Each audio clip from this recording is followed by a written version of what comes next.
नमस्कार दोस्तों। रीट के लिए साइंस की टेस्ट सीरीज चल रही थी जिसका अगला वीडियो है।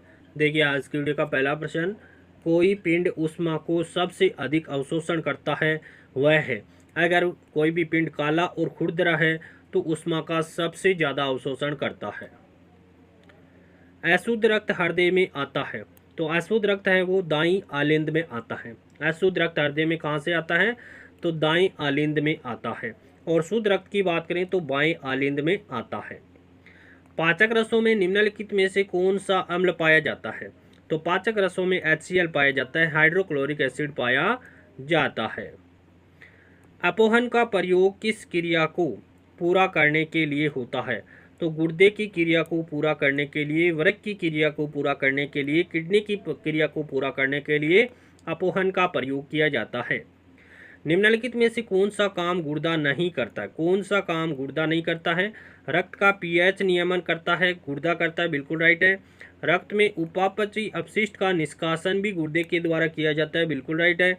प्रतिरक्षी तत्वों का उत्पादन गुर्दे के द्वारा नहीं किया जाता है, ऑप्शन स है वो यहाँ पर गलत है। रक्त में प्रासरणी दाब का नियमन भी गुर्दे के द्वारा किया जाता है, ऑप्शन स यहाँ पर करेक्ट हो जाएगा। मूत्र बनता है तो संग्राहक वाहिनियों में बनता है। मूत्र कहाँ पर बनता है? संग्राहक वाहिनियों में बनता है। मनुष्य की खोपड़ी में कितनी अस्थियां होती है? तो 8 अस्थियां पाई जाती है। क्रेब्स शक्कर किसका संश्लेषण होता है? क्रेब्स शक्कर में किसका संश्लेषण होता है? तो पाइरुविक एसिड का संश्लेषण कहाँ पर होता है? क्रेब्स शक्कर में होता है। प्रतिवर्ती क्रियाओं का नियंत्रण केंद्र कहाँ पर है? तो ये है कशेरुक रज्जु में। प्रतिवर्ती क्रियाओं का नियंत्रण केंद्र कहाँ पर है? तो कशेरुक रज्जु में है। प्रकाश संश्लेषण की अप्रकाशिक अभिक्रिया कहाँ पर संपन्न होती है?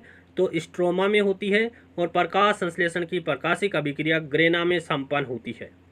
शीतहरी चक्कर का प्रथम स्थायी उत्पाद कौन सा है? शीतहरी चक्कर का प्रथम स्थायी उत्पाद है PGA।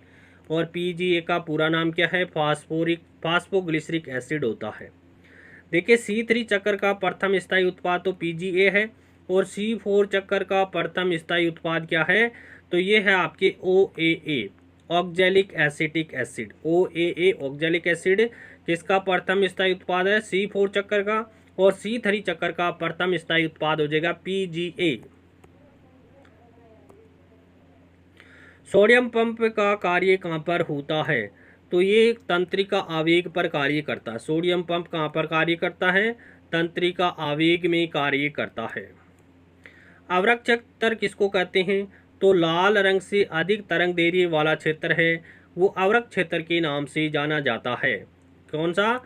लाल रंग से अधिक तरंग दैर्ध्य का जो क्षेत्र है वो अवरक्त क्षेत्र कहलाता है। क्लोरोफिल ए का रासायनिक सूत्र क्या है? तो C55H बेहतर O5N4Mg होता है। क्लोरोफिल ए का रासायनिक सूत्र क्या होता है? C55H बेहतर O5N4Mg होता है। क्लोरोफिल बी का रासायनिक सूत्र क्या होता है? तो C55H70O6N4Mg होता है। क्लोरोफिल बी का रासायनिक सूत्र C55H70O6N4Mg होता है। प्रकाश संश्लेषण में विमुक्त ऑक्सीजन का स्रोत क्या है? तो ऑक्सीजन का स्रोत होता है जल, H2O है प्रकाश संश्लेषण में ऑक्सीजन का स्रोत है। प्रकाश संश्लेषण की क्रिया के दौरान निम्न में से कौन सी क्रिया होती है? तो देखिए CO2 का तो क्या होता है? अपचयन होता है। और जल का ऑक्सीकरण होता है।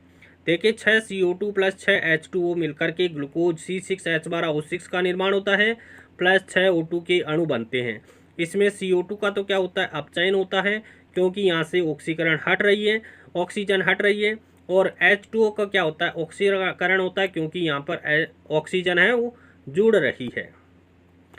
जल के प्रकाशीय अपघटन हेतु आवश्यक है, तो मैग्नीज आवश्यक है। जल के प्रकाशीय अपघटन के लिए मैग्नीज आवश्यक है। प्रकाश संश्लेषण की इकाई क्या है? तो क्वांटासोम होती है। प्रकाश संश्लेषण की इकाई को क्वांटासोम कहा जाता है। C3 व C4 पौधों में एक प्रमुख अंतर करने वाली प्रक्रिया है, तो प्रकाशीय श्वसन है वो C3 और C4 पादपों में अंतर का एक एग्जाम्पल है, प्रकाशीय श्वसन। हीमोग्लोबिन क्या होता है? तो ये एक प्रकार का प्रोटीन होता है। हीमोग्लोबिन क्या होता है? एक प्रकार का प्रोटीन होता है। हीमोग्लोबिन में निम्न धातु होती है।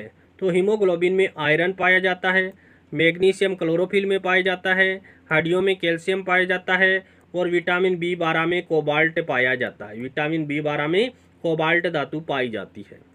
सूर्य ग्रहण के अंधकारमय काल की अवधि औसतन कितने समय की होती है? तो 2 मिनट की होती है। सूर्य ग्रहण के अंधकारमय काल की अवधि कितनी होती है? 2 मिनट होती है।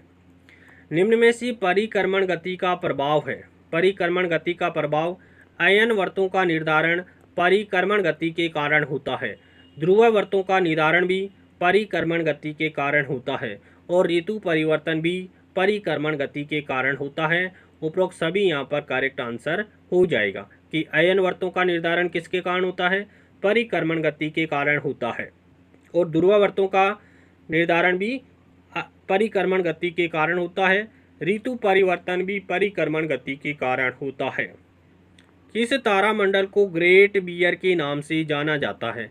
तो सप्तऋषि मंडल को ग्रेट बियर के नाम से जाना जाता है। किस तारामंडल को ग्रेट बियर के नाम से जानते हैं? तो सप्तऋषि तारामंडल को ग्रेट बियर के नाम से जाना जाता है।